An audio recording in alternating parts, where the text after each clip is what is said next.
And one of the things I want is a museum here. Now, I have a lot of history of the Jews in the Philippines, but you guys are part of the history. I mean, this is,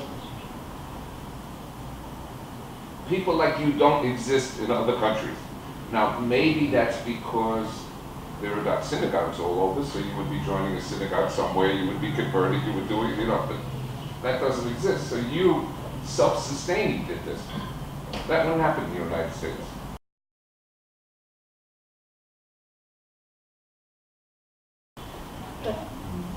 But we've been from one religion to another. We started with the Catholic, and then we went through the Christian community. But there's something in our heart that we keep on looking for. It's when we set our when we started going to Israel. That was in 2010. There's something in my heart, in our hearts, that it feels like. Why did you go to Israel? There was once in my life that when I got pregnant with her, I saw when I woke up, I saw some writings on the ceiling which I cannot understand. And then, but in my heart, because I read the Bible, because I was a Christian, we were Christians before, and we were active member of the church, being leaders of a small group. I've learned that if there's some writing, it's kind of warning. And so I prayed to Hashem. So what are those letters? Because I could not understand. Then it passed for another 3 years. Then I saw the same.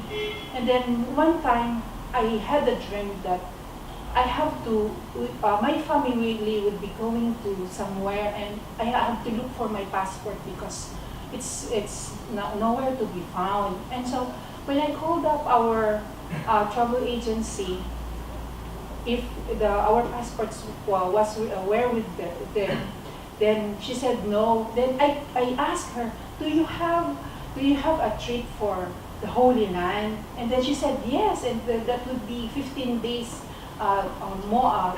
We will have 15 days to prepare. And so my heart was so happy then that they provide, there is a trip for that. So I told him. Then that was the first time that we went to Israel. So when we arrived there, my tears flowed. It's because when I saw those letters, I could see, I can recognize that it seems that I saw that same letters, those writings which I have seen in the ceiling before. And then I felt that it's just like it's coming home. I belong to that place. And so when we go around, especially in the Wailing Wall, I cannot understand why I keep on crying and crying. I said, Hashem, what is this in my heart? Why do I cry with these people? I do not know. And so again, when we went to another place, in the place where David's big coffin there, and then there was a division, the men on the other side, and then the ladies on the other side. And then when I went there, I don't know, it seems that a part of my family is being there. So I keep on crying. I do not understand. And so that was the start that our heart yearns for more. That seems I could not forget that time when I asked myself that why Israel is very nice for us. And my pastor tells that the only people you can meet good new life that only Israeli is Hebrew. When I hear that words, I tried myself to find the reality. Then when I meet his father, I don't know why. He came to my house and then asked me to visit their prayer house. When I go there, I shocked myself that he told the elder of that church, Hashim, I meet Hashim, I heard Hashim, then, oh, this is I like. So that time, I always go to the prayer house every Saturday, even though I have a work, but I never, for almost 2 years, I always continue to study Torah, learn Torah, even so very hard, but I'm trying the best to memorize the Aleph, Bet, Gimel. Until now, I memorize the word Aleph, Bet, Gimel. I show it. Aleph, Bet, Gimel, Aleph, He, Bab, Sayin, Yat, Bab, Lamid, Mim, Nun, Sam, Ayin, Hit, Tzadik, Ko, Resh, Shem, Tav, but a little. I want to study more.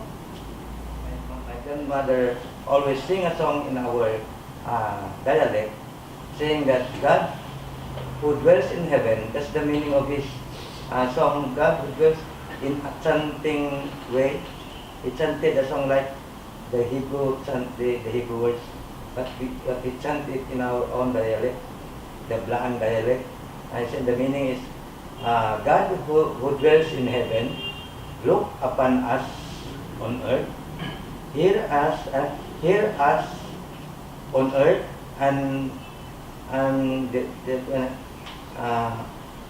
look upon us while in all what we are doing.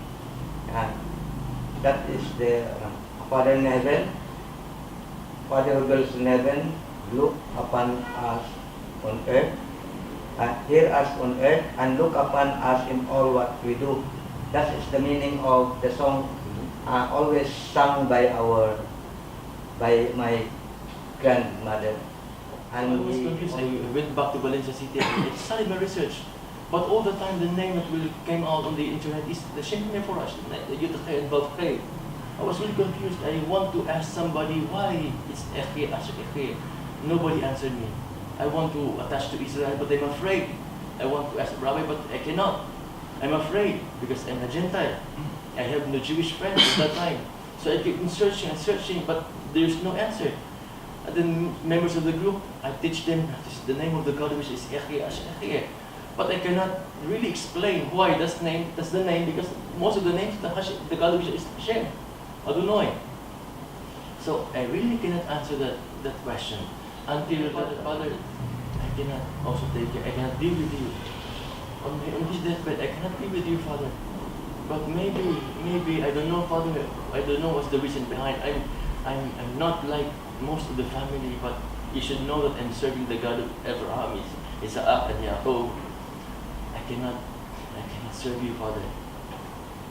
If you will die, then this is our last time that we will see each other. It's the same here. So, out of die from poverty, so in Valencia City, the little property that we have, we build larger portion of the house that we have, we build the prayer. So we met there every Shabbat, Friday, for the Kiddush, and then the people come. We try to keep the mitzvot of the Torah as much as we can.